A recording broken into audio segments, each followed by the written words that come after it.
கர்த்தருடைய பரிசுத்த நாமத்துக்கு மகிமை உண்டாவதாக. இப்போ கூட வேதத்துல இருந்து நான் ஒரு வசனத்தை வாசிக்கிறேன். எபேசியர் 6ஆம் அதிகாரம் 18ஆம் வசனம். எந்த சமயத்திலும் சகல விதமான வேண்டுதலோடும் விண்ணப்பத்தோடும் ஆவியினாலே ஜெபம் பண்ணி அதன் பொருட்டு மிகுந்த மன உறுதியோடும் சகல பரிசுத்தவான்களுக்காகவும் பண்ணும் வேண்டுதலோடும் விழித்து கொண்டிருங்கள். இந்த வசனத்துல சொல்லப்பட்டிருக்கு, எல்லா நேரத்திலும் நம்ம சகல விதமான வேண்டுதலோட விண்ணப்பத்தோடும் ஆவியினால நம்ம ஜெபம் பண்ணணும் அப்படின்னு சொல்லிட்டு சொல்லப்பட்டிருக்கு. ஸோ இந்த வசனத்தின் பிரகாரமா நாங்க இப்போ ஒரு பாடல் பாட போறோம்.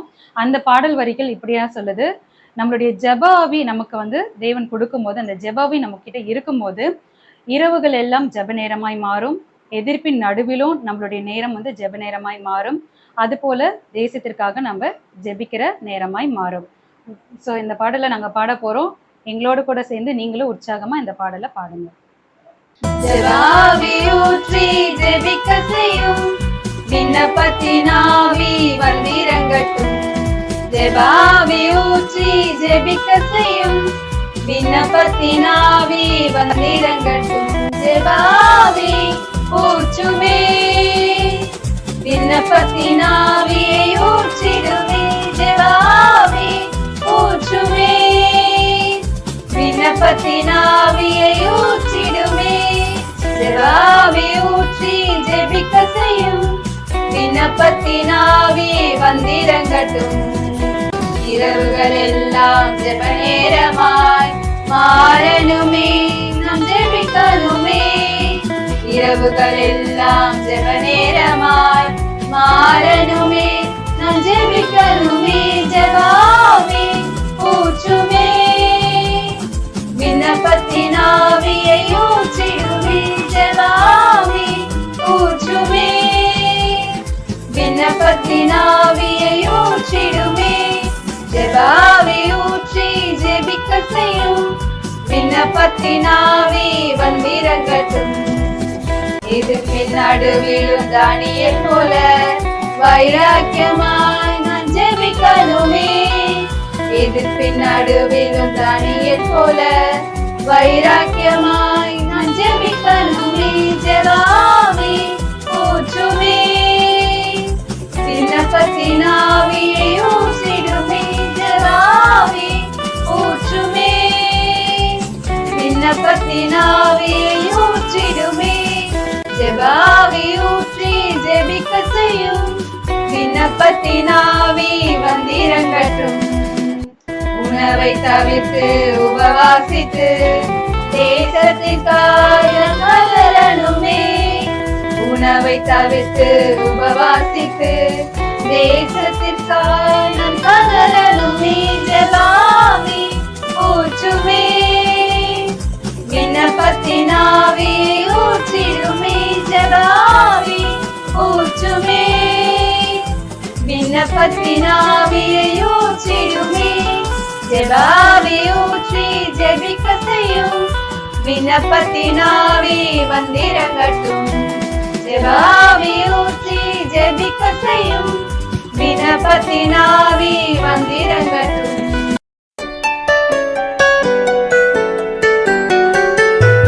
Praise be to God. மறுபடியுமாக இந்த சண்டே டைம்ல உங்க எல்லாரையும் பார்க்க ரொம்ப சந்தோஷம். நீங்க அருமையான பாட்டை கேட்டிருப்பீங்கன்னு நான் நம்புறேன். என்ன பாட்டு கேட்டீங்க? ஜெப ஆவியை குறித்தான பாடலை நீங்க கேட்டீங்க. இன்றைக்கான தலைப்பு கூட பார்த்தீங்கன்னா ஜெப ஆவியை குறித்து தான். ஜெபத்தை குறித்து தான் ஒரு 3 காரியத்தை உங்களோடு கூட பகிர்ந்து கொள்ளலாம் என்று ஆசைப்படுறேன். ஜெபம் என்பது கிறிஸ்தவ வாழ்க்கையில ஒரு உயிர் நாடி என்று சொல்லப்படுது.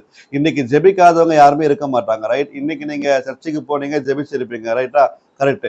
இப்போ நம்ம இந்த ஜெபத்தை குறித்து தான் ரொம்ப ஆழமா நாம தியானிக்க போறோம். ஜெபத்துல 3 பகுதிகள் உண்டு.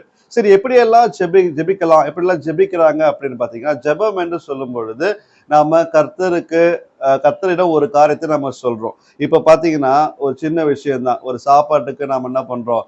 ஆண்டவரே இந்த சாப்பாட்டை ஆசீர்வதிங்க, ஆண்டவரே இந்த இப்போ வெளியே போறேன், ரத்த கொட்டையில மறைத்துக் கொள்ளுங்க. இதெல்லாமே நம்ம செய்யற ஜெபங்கள்ல ஆரம்பிக்குது. ஆனா இந்த ஜெபத்துடைய ஆழங்கள் என்பது வேதத்துல சொல்லப்பட்டிருக்கு.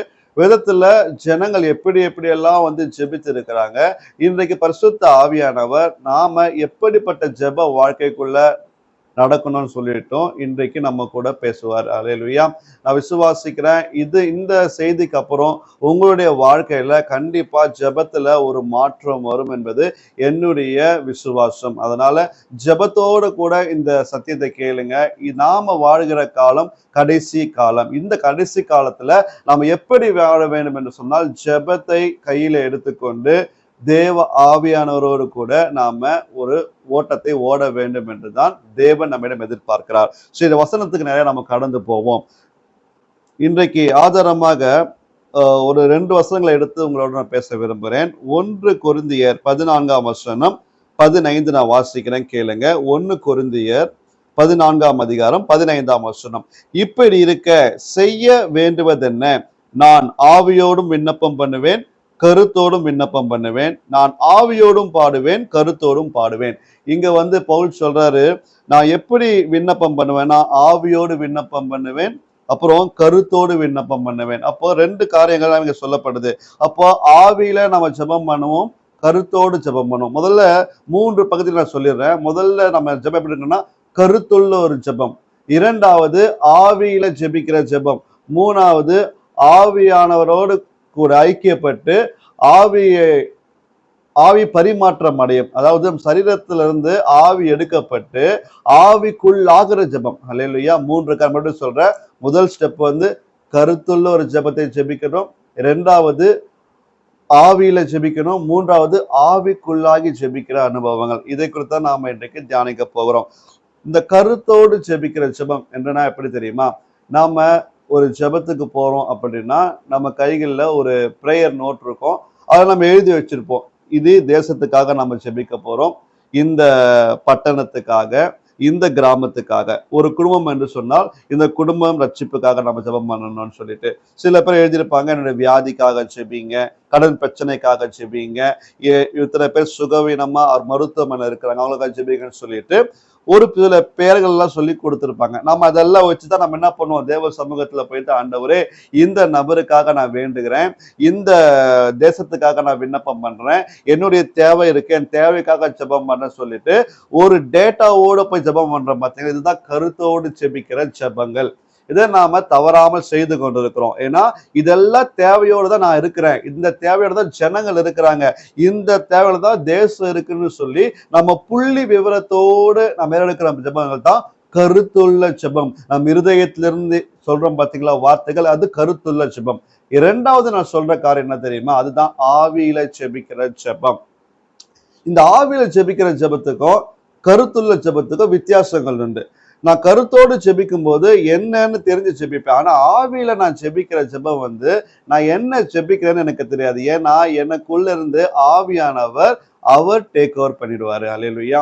இன்றைக்கு நமக்குள்ள என்ன ஒரு தடையா இருக்குன்னு பாத்தீங்கன்னா, நம்ம ஜெப நேரத்தை ரொம்பவும் ஷார்ட் பண்ணிடுறதுனால நம்ம என்ன பண்ணணும், அதிக நேரத்துல நம்ம ஒரு ஜெப குறிப்போடு வர்றதுனால அந்த ஜெபத்துக்கு மட்டுமே நாம என்ன பண்றோம், ஜெபம் பண்ணிட்டு கடந்து போயிடும். நம்ம ஒரு சில மணி நேரங்கள் நமக்கு எடுத்துட்டு வந்த ஜெபங்கள் ஒரு 1 மணி நேரம் போனா கூட அப்படியே அமர்ந்திருந்து, ஆண்டவரே இதுவரைக்கும் நான் பண்ணின எடுத்துக்கொண்ட பாயிண்ட் எல்லாம் பண்ணிட்டேன்ப்பா, இனி ஏதாவது நான் ஜெபிக்க வேண்டிய பாயிண்ட்ஸ் இருக்கா அப்படின்னு சொல்லிட்டு தேவ சமூகத்துல காத்து இருக்கும் பொழுது, அப்ப ஆவியானவர் கட்டாயமாக நாம பண்ற அந்த கருத்துள்ள ஜெபத்தோடு இணைந்து கொண்டு அவர் ஜெபிக்கும் பொழுதுதான் நாம அந்நிய பாஷையில ஜெபம் பண்ணுகிறோம். அல்லேலூயா.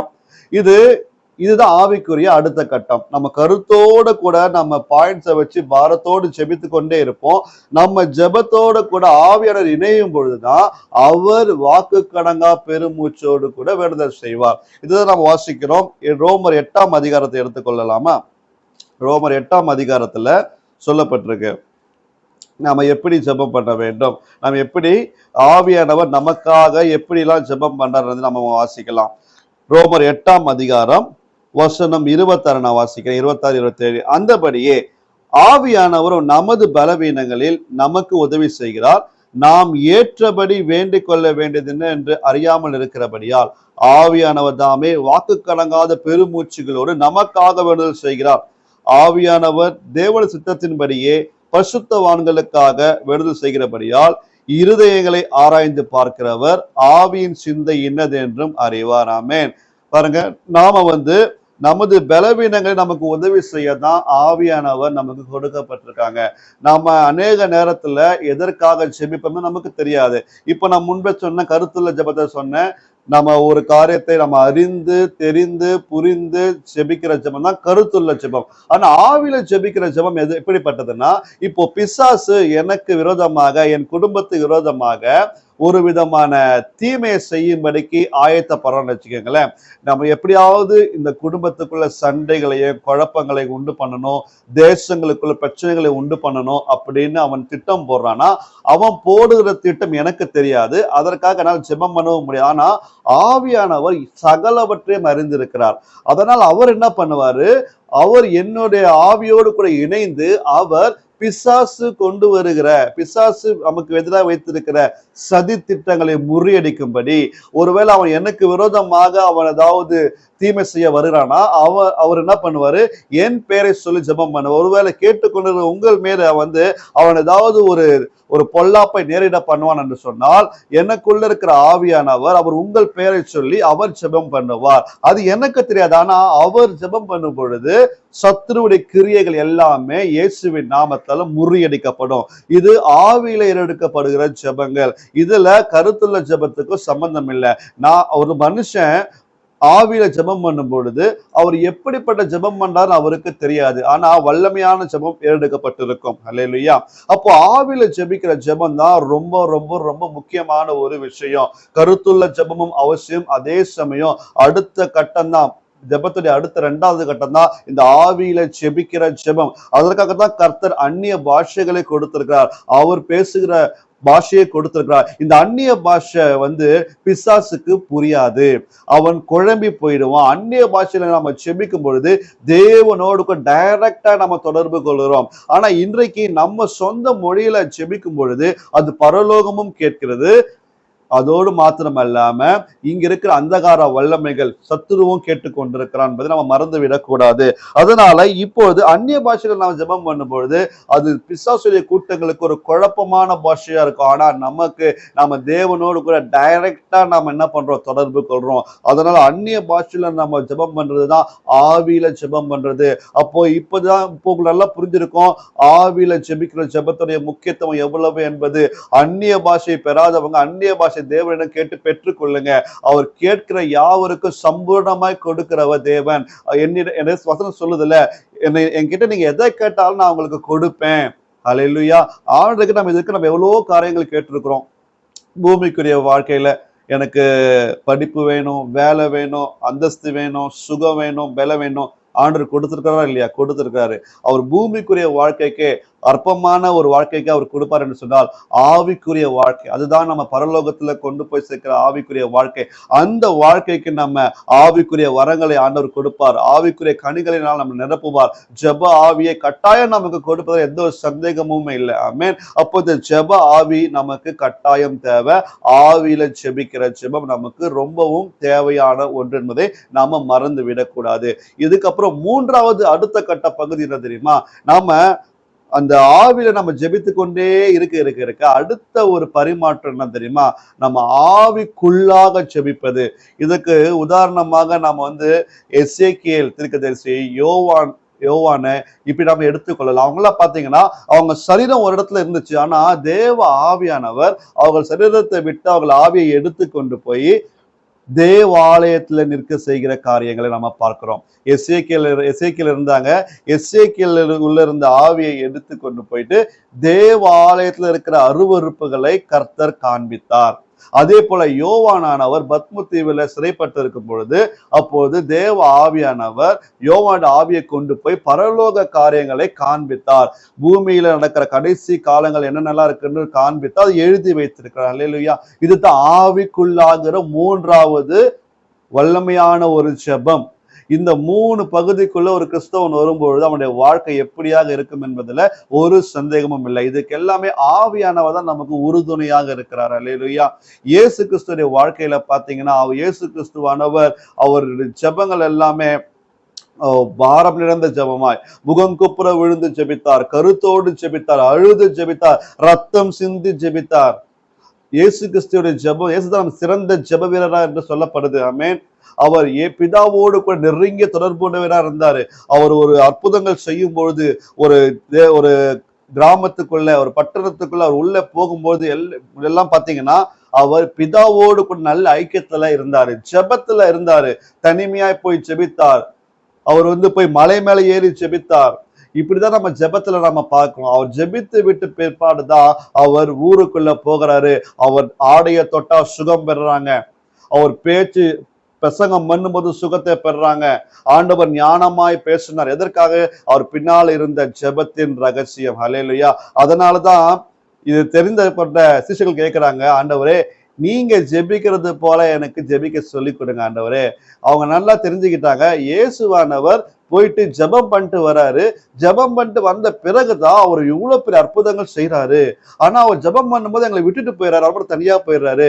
அவர்கிட்ட நம்ம பெற்றுக்கொள்ளணும். என்ன பெற்றுக்கொள்ளலாம்? ஆண்டவரே நீங்க எப்படி ஜெபம் பண்றீங்கன்னு சொல்லி கொடுங்கப்பான்னு சொல்லிட்டு ஒரு அருமையான ஒரு கேள்வியை கேட்டாங்க. ஏன்னா சீஷர்கள் கண்டுபிடிச்சிட்டாங்க, இவருடைய வல்லமைக்கு பின்னால் இருக்கிறது மிகப்பெரிய ஜெபம் அப்படின்னு சொல்லிட்டு. அதுதான் ஆண்டவர் சொல்லி கொடுத்தாரு, பரமண்டல ஜெபங்கள். அதை நாம இன்னைக்கு ஒவ்வொரு சண்டேவும் நம்ம என்ன பண்றோம், போயிட்டு ஒப்பிச்சுட்டு வந்துடுறோம்ல. ஆனா நிதானமா யோசித்து பாருங்களேன், கர்த்தர் ஒவ்வொன்றிலும் அழகா சொல்லியிருப்பாரு. பரமண்டலத்தை எங்கள் பிதாவிலிருந்து ஆரம்பிச்சு எதற்கெல்லாம் ஜெபிக்கணும்னு சொல்லிட்டு ரொம்பவும் ஆழமான ஜெப பகுதி எதுனா பரமண்டல ஜெபம். இயேசு கிறிஸ்துவானவர் சொல்லி கொடுத்த ஜெபம் நம்ம ஈஸியா இன்றைக்கு 2 நிமிஷத்துல ஒப்பிச்சுட்டு வந்துடுறோம் வேகமா. என்னைக்காவது அதோடைய பின்புலத்துல ஆராய்ந்து பார்த்திருப்பீர்கள் என்றால் அதில் உள்ள ரகசியங்கள் அதிகமா இருக்கும். அப்போ இன்னைக்கு நமக்கு அதிகமாய் தேவை இந்த ஜெப ஆழங்களுக்குள்ள நம்ம வர வேண்டும் என்று சொல்லிதான் தேவன் விரும்புறாரு. அப்போ உங்க வாழ்க்கையில எது நடக்க வேணும், எது நடக்கணும் அப்படின்னா அந்த ஆவியானவரை நம்ம பிடித்து கொள்ள வேண்டும். அப்படி ஆவியானவரை நம்ம பிடித்து கொண்டு நடப்போம் என்று சொன்னால் நம்முடைய வாழ்க்கையில கட்டாயம் தோல்வி என்பது வராது. நமக்கு எதிர்வர பிரச்சனை எல்லாம் ஆவியானவர் காண்பிப்பாரு. இன்னும் நிறைய பேரை நான் உதாரணமா சொல்ல முடியும். சாது சுந்தர் சிங் அவருடைய புத்தகத்தை நீங்க வாசிப்பீங்கன்னா அதுல போடப்பட்டிருக்கு. அதுல சாது சுந்தர் சிங் அந்த இமயமலையில அவர் இருக்கும் பொழுது ஒரு மகரிஷியை சந்திப்பார். அந்த மகரிஷி பல ஆண்டுகளாக அங்க வசிக்கிறவராய் காணப்பட்டாராம். அந்த மகரிஷி என்ன பண்ணாரு, அவருக்கு கர்த்தர் கொடுத்திருக்கிற ஒரு விதமான வரம் என்னன்னா, அவர் சரீரம் அங்க இருக்கும், சரீரம் அங்க இருந்த போதிலும் அவர் ஆவி எடுத்துக்கொண்டு அநேக இடங்களுக்கு அவர் போய் பார்த்த காரியங்களை அவர் சாது சுந்தர் சிங்கோட கூட பகிர்ந்து கொள்வதை நாம பார்த்திருக்கிறோம். அப்போ இதுமாதிரி நிறைய விதமான விசுவாசிகள் நாம இன்னைக்கு சொல்லலாம். எசேக்கியேல், யோவானை தான் நீங்க சொல்றீங்க. ஆனா இன்னைக்கு நிறைய தேவ ஊழியர்கள் அனுபவத்தை பார்த்தீங்கன்னா, நிறைய ஊழியத்துடைய வெற்றியின் பின்னணி பார்த்தீங்கன்னா ஜெபம் தான். ஜெபத்தான் ஒவ்வொரு ஊழியத்துடைய வெற்றிக்கு காரணமும், ஒவ்வொரு ஊழியருடைய வெற்றிக்கு காரணமும், ஜெயமுள்ள வாழ்க்கைக்கு பின்னால் இருக்கிற வெற்றியின் ரகசியம் என்னன்னா ஜெபம் தான். ஜெபம் இல்லைன்னா ஒன்றுமே இல்லை. உங்களுடைய ஜெபத்தோட முக்கியம் உங்களுக்கு நன்றாக தெரியும் என்பதை நான் கண்டிப்பா நம்புறேன். உங்களுக்கும் அது பிரயோஜனமா இருக்கும்னு நான் விசுவாசிக்கிறேன். ஜெபம் தான் நமக்கு முக்கியமான ஒரு தேவை. அதனால இந்த ஜெபத்துல நாம அதிகமாய் பங்கு கொள்ள வேண்டும். கடைசியா இந்த ஜெபத்தை, இந்த ஒரு அதிகாரத்தை நான் வாசித்து நான் முடிக்க விரும்புகிறேன். எடுத்துக்கொள்ளுங்க. எபேசியர் 6ஆம் அதிகாரம் வசனங்கள் 18 வாசிக்கட்டுமா? எபேசியர் 6ஆம் அதிகாரம் 18ஆம் வசனம். எந்த சமயத்திலும் சகல விதமான வேண்டுதலோடும் விண்ணப்பத்தோடும் ஆவியினாலே ஜெபம் பண்ணி அதன் பொருட்டு மிகுந்த மன உறுதியோடும் சகல பரிசுத்தவான்களுக்காகவும் பண்ணும் வேண்டுதலோடும் விழித்து கொண்டிருங்கள். ஆமென். பாருங்க, எந்த சமயத்திலும், எந்த சமயமானாலும் சரி, நன்மையோ தீமையோ போராட்டங்களோ பிரச்சனைகளோ எந்த சமயமானாலும் சகலவித வேண்டுதல், அல்லேலூயா, சகலவித வேண்டுதலோடு விண்ணப்பத்தோடும் ஆவினாலே ஜெபம் பண்ணி. இங்க ஆவின் எழுதி வைக்கிறாரு. ஆவியில ஏன்பா ஜெபம் பண்ணணும் அப்படின்னா, நம்மளுடைய யுத்தம் மாம்சத்தோடு ரத்தத்தோடும் அல்ல. அதுதான் நீங்க இந்த வசனத்துடைய பின்பகுதியில் நம்ம வாசிக்கணும். கடைசியாக என் சகோதரரே, கர்த்தரிலும் அவர் சத்துவத்தின் வல்லமையில நீங்க பலப்படுங்க. ஏன்னா நீங்க பிசாசின் தந்திரங்களோடு எதிர்த்து நிற்க திராணியுள்ளவர்களாகும்படி தேவனுடைய சர்வாய வக்கத்தை தரித்துக் கொள்ளுங்கள். ஏனெனில் மாம்சத்தோடும் ரத்தத்தோடும் நமக்கு போராட்டம் அல்ல, துரைதனங்களோடும் அதிகாரங்களோடும் இப்பிரபஞ்சத்தின் அந்தகார லோகாதிபதிகளோடும் வான மண்டலத்துல பொல்லாத ஆவிலோடு நமக்கு என்ன இருக்கான்? போராட்டம் உண்டு, யுத்தம் உண்டு. நமக்கு கண்ணுக்கு தெரிஞ்ச எதிரியோட நம்ம போராடிடலாம். ஆனா கண்ணுக்கு தெரியாத இருக்கிற எதிரியோட போராட எப்படி முடியும்? அதுக்கு நமக்கு ஆவியின் பலன் வேணும். அதனாலதான் ஆவியில ஜெபிக்கிறது. கருத்துள்ள ஜெபமும் அதுதான். நம்ம கருத்தோடு சண்டை பண்றது ஒண்ணு. இப்ப மல்யுத்தம் பண்றோம் அப்படின்னா, ஒரு பாக்ஸிங்க பாத்தீங்கன்னா, என் எதிரில இருக்கிற ஆப்போனன்ட் எவ்வளவு பலசாலி என்பதை நான் அறிந்து கொள்ளும். ஏன்னா நான் மாம்ச கண்ணில் அவனை நான் பாக்குறேன். ஏன்னா அவன் எவ்வளவு உயரம், அவனுடைய மசில்ஸ் எப்படி இருக்கு, அவன் இதுக்கு முன்னால எத்தனை சாம்பியன்ஷிப் வென்றிருப்பான், அவனுடைய வீக் எது, அவனுடைய ஸ்ட்ராங் எதுன்னு எனக்கு தெரிஞ்சாதான் அவனுக்கு இது அவன் டிஃபீட் பண்ண மாதிரி என்னால ஃபைட் பண்ண முடியும். ஆனா இதுவே ஆவிக்குரிய உலகத்துல என்னுடைய ஆப்போனண்ட்டை நல்லா பார்க்கவே முடியலன்னா, என் மாம்ச கண்ணில் ஆவிக்குரிய மனிதனை எப்படி பார்க்க முடியும்? பார்க்க முடியாது. அப்போ எனக்கு ஆவிக்குரிய மண்டலத்தில் இருக்கிற பிசாசை நான் அறிந்து கொள்ள வேண்டும் என்று சொன்னால், எனக்குள்ள இருக்கிற ஆவியானவரோடு ஐக்கியப்படும் பொழுது, ஆவியானவர் என்ன உங்களை கண்ட்ரோல் பண்ணும் பொழுது, அவர் நமக்காக வேண்டுதல் செய்யும் பொழுது, நம்ம சுற்றி இருக்கிற சத்துரு என்ன பண்ணுவான் தெரியுமா? அவன் ஓட்டம் கண்டுவிடுவான். அப்போ இன்றைக்கு உங்களுக்கு நன்றாய் புரிந்திருக்கும், இதுவரைக்கும் நம்ம பண்ண ஜெபங்கள் கேட்கப்பட்டது உண்மைதான். ஆனா இதே ஜெபத்தோடு கூட இந்த கடைசி நாட்களை நம்ம பயணிப்போம் என்று சொல்வோமானால் அது ரொம்பவும் கஷ்டமா இருக்கும். இனி வருகிற காலம் எல்லாம் மிகவும் கொடுமையான ஒரு காலம். பிசாசு முழு மூச்சோடு செயல்படுகிற ஒரு காலம். பிசாசுடைய நோக்கம் என்ன? அவன் கர்ஜிக்கிற சிங்கத்தை போல எவனை விழுங்கலாம் என்று வகை தேடி சுற்றி கொண்டிருக்கிறான். அப்ப விசுவாசிக்கிற உங்களை தான் அவன் என்ன பண்ணுவான்? பிடிக்க பார்ப்பான். விசுவாசிகளை விசுவாசத்தை விட்டு வழி விலக போனோம், பாவத்துக்கு வழி நடத்த வேண்டும் என்று சொல்லி அவன் நம்முடைய ஆவிக்குரிய வாழ்க்கையை கரைப்படுத்ததான் பிசாசு ஆவலா இருக்கிறான். அதற்கு நமக்கு துணையா இருக்கதா பரிசுத்த ஆவியை தேவன் கொடுத்திருக்கிறார். அப்ப ரட்சிப்பை பெற்றுக்கொண்ட நீங்க அந்த பரிசுத்த ஆவியின் வரத்தை பெற்றுக்கொள்ளுங்க, அபிஷேகத்தை பெற்றுக்கொள்ளுங்க. அபிஷேகத்தை நாம் நிரம்பி இருக்கும் பொழுது கர்த்தர் தம்முடைய பாஷைகளை தந்து அவர் நமக்காக பாரதம் எடுத்து ஜெபிப்பார். அல்லேலூயா. இன்றைக்கு அதுக்கு தான் ஜெப ஆவி ரொம்பவும் முக்கியம். இந்த புது வருடத்துல நீங்க நிறைய விண்ணப்பம் பண்ணிருக்கலாம். இந்த வருடத்துல எனக்கு இது வேணாம் ஆண்டவரே, அது வேணாம் ஆண்டவரேன்னு சொல்லிட்டு உலக ரீதியான வாழ்க்கைக்கு நிறைய நீங்க விண்ணப்பித்திருப்பீங்க. கர்த்தர் அதையும் கண்டிப்பாக சந்திப்பாரு. ஆனா கர்த்தர் எதிர்பார்க்கிற இன்னொரு விஷயம் தெரியுமா? உலகத்துக்குரிய வாழ்க்கைக்காக ஜெபித்த மகனே மகளே, நீ ஆவிக்குரிய வாழ்க்கைக்கு ஏன் நீ கேட்க மாட்ட? ஆவிக்குரிய ஆசீர்வாதங்களும் கர்த்தர் ஆயத்தமா இருக்கிறாரு. நம்ம ஜெப வாழ்க்கையில நம்ம முன்னேறணும், வேத வாசி தியானத்துல முன்னேறணும், கர்த்தருக்காக வல்லமையாய் எழுந்து பிரகாசிக்க வேண்டும் என்கின்ற ஆசீர்வாதத்துல முன்னேறணும். அப்ப இதுதான் கர்த்தர் விரும்புகிற ஒரு காரியம். ஜெப வாழ்க்கையில நம்ம முன்னேறி செல்ல வேண்டும். இதை நம்ம கர்த்தர் நம்ம கேட்கும் பொழுது கர்த்தர் கட்டாயம் அதை நமக்கு கொடுப்பார் என்பதுல எந்த ஒரு சந்தேகமும் இல்லை. அதாவது எப்பவுமே சொல்லுவாங்க, ஒரு விசுவாசி குறைந்தபட்சம் 1 மணி நேரமாச்சு ஜெபிக்கணுமா, ஒரு ஊழியக்காரர் குறைந்தபட்சம் 3 மணி நேரமாச்சு ஜெபிக்கணுமா. சற்று நம்மளுடைய ஜெப வாழ்க்கை கண்ணோக்கி பாருங்க. நம்ம ஜெப வாழ்க்கை எப்படி இருக்கு? இன்றைக்கு நாம எப்படி ஜெபித்து கொண்டிருக்கிறோம்? எதை குறித்து பாரம் எடுத்து ஜெபித்து கொண்டிருக்கிறோம்? இந்த பாரம் எப்பொழுது வரும் என்று சொல்ல பார்த்தோன்னா, நம்ம பரிசுத்த ஆவியோடு இணைந்து இருக்கும் பொழுது அவர் நம்மை பாரப்படுத்துவார். ஒரு மனிதனை பார்க்கும் போதே நமக்குள்ள பாரம் வரணும். ஐயோ, இந்த மனிதன் அழிந்து கொண்டிருக்கிறானே, இவன் அழிவிலிருந்து காப்பாற்றப்பட வேண்டும் என்கிற பாரம் நமக்குள்ள வரணும். இயேசுவானவரை பாருங்க, அவர் புறப்பட்டு அந்த பட்டணத்துக்குள்ள போறாரு, மனதுருகிறார். ஜனங்களை பார்த்து மனதுருகிறார். ஐயோ, இந்த ஜனங்கள் வியாதியோடு பிசாசின் பிடியில இப்படி அகப்பட்டு மனதுருகிதான் அவர் ஒவ்வொரு வார்த்தையும் புறப்பட்டு வரும் பொழுது அற்புதங்களும் விடுதலையும் பெற்றுக்கொண்டாங்க ஜனங்க. இன்றைக்கு நம்முடைய வாழ்க்கையில இருக்கிற மிக முக்கிய ஒரு தேவை என்னன்னா ஜெபம். ஆண்டவருக்கும் ஜெபம் தேவை. ஜெபிக்கிற ஜனங்களை தேவன் தேடிக்கொண்டிருக்கிறார். திறப்பில் நின்று ஜெபிக்கிற மக்களை கர்த்தர் தேடிக்கொண்டிருக்கிறார். ஜெபிக்கிற குடும்பங்களை கர்த்தர் பார்த்து கொண்டிருக்கிறார்.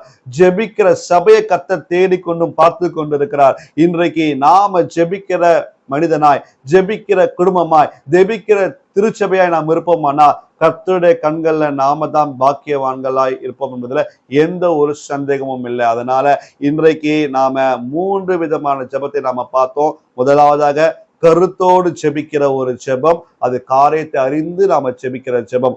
ஆவியில ஜெபிக்கிற ஜெபம் அது ஆவியானவர் நம் மூலியமா இருந்து நமக்கு எதிர்கொண்டு வருகிற பிரச்சனைகளை போராட்டங்களை எல்லாம் கடிந்து கொண்டு ஆவியானவர் நமக்காக விண்ணப்பம் பண்ணுவார். மூன்றாவது ஆவிக்குள்ளாகி ஜெபிக்கிற ஜெபம். ஆவியானவர் நம்மை எடுத்து கொண்டு போய் நிற்க செய்து ஜெபிப்பாரு. உதாரணத்தோடு சொல்லி முடிக்க விரும்புறேன். ஆவிக்குள்ளாக ஜெபிக்கிற ஜெபம் எப்படின்னா, இன்றைக்கு நம்ம ஜெபித்து கொண்டு இருப்போம்னு நினைச்சுங்களேன். ஒரு தனி அறையில நீங்க முழங்கால் பட்டு ஜெபித்து கொண்டு இருக்கிறீங்க. திடீர்னு ஆவியானவர் உங்கள் ஆவியை எடுத்து கொண்டு போய் உங்களுக்கு விரோதமாய் ஒருத்த மந்திரம் செய்து கொண்டிருப்பான் பாத்தீங்கன்னா, அந்த இடத்துல நிக்க வச்சு இதை பாரு, உனக்கு விரோதமாக உன் குடும்பத்து விரோதமாக இந்த மனுஷன் மந்திரம் போட்டுட்டு இருக்கிறான், ஒரு தேசத்துக்கு கொண்டு போவாரு. இந்த தேசத்துல பாரு ஜனங்கள் எப்படி இருக்கிறாங்க. நம்ம டைரக்டா நம்ம ஆவியில ஒரு தேசத்தை பார்ப்போம், ஒரு நமக்கு விரோதமாய் கிரியை செய்கிற மனிதர்களை பார்ப்போம். ஆண்டு நம்மளை கொண்டு வந்து நிறுத்தி. இதுதான் மூன்றாவது கட்டம், ஆவிக்குள்ளாகி ஜெபிக்கிற ஜெபங்கள். இப்போ நீங்க எந்த கட்டத்துல இருக்க நீங்க ஆசைப்படுறீங்க? நம்ம ஆரம்பத்தோடு நின்று கூடாது, அடுத்த கட்டத்துக்குள்ள போக வேண்டும். ஆமென். இதனால இந்த வார்த்தையினால்தான் கர்த்தர் இன்னைக்கு நம்ம கூட பேசியிருக்கிறாங்க. நமக்கு தொடர்ந்து ஜெப ஆவியை தாங்க ஆண்டவரேன்னு சொல்லி ஜெபிங்க. ஜெபித்தா கர்த்தர் கட்டாயம் அந்த ஜெப ஆவியை நமக்கு தந்து அடுத்த கட்டத்துக்குள்ள நம்மளை கொண்டு போக வல்லமையுள்ள தேவனாக இருக்காரு. நம்ம கண்களை மூடி ஜெபம் செய்வோமா? எல்லாரும் கண்களை மூடி ஒரு 2 நிமிஷமாவது இந்த வார்த்தைகளை நம்ம விசுவாசிப்போம். விசுவாசத்தோடு இந்த ஜெபத்தை நாம் ஏறெடுப்போமா? என் அருமை ஆண்டவராகிய இயேசு கிறிஸ்துவே, இன்றைக்கு ஜெபத்தை குறித்தான அருமையான சத்தியத்தை எங்களுக்கு நீங்க தெரியப்படுத்தின கிருபைகளுக்காக நன்றியோடு உம்மை துதிக்கிறேன், உம்மை ஸ்தோத்திரிக்கிறேன் அப்பா. ஆம் ஆண்டவரே, இந்த கடைசி நாட்கள் அப்பா எங்களுக்கு ஜெப ஆவி அதிகமாய் தேவைப்படுதப்பா. தானியலை போல நாங்கள் ஜெபிக்க விரும்புகிறோம் அப்பா. சீஷர்களை போல ஜெபிக்க விரும்புகிறோம் அப்பா. இயேசுவானவரே, உம்மை போலவே நாங்கள் ஜெபிக்க விரும்புகிறோம், உம்மை போலவே நாங்கள் மாற விரும்புகிறோம் ஆண்டவரே. அப்பா, ஆவியில ஜெபிக்க, ஆவியில துதிக்க எங்களுக்கு கற்றுக் கொடுங்கப்பா.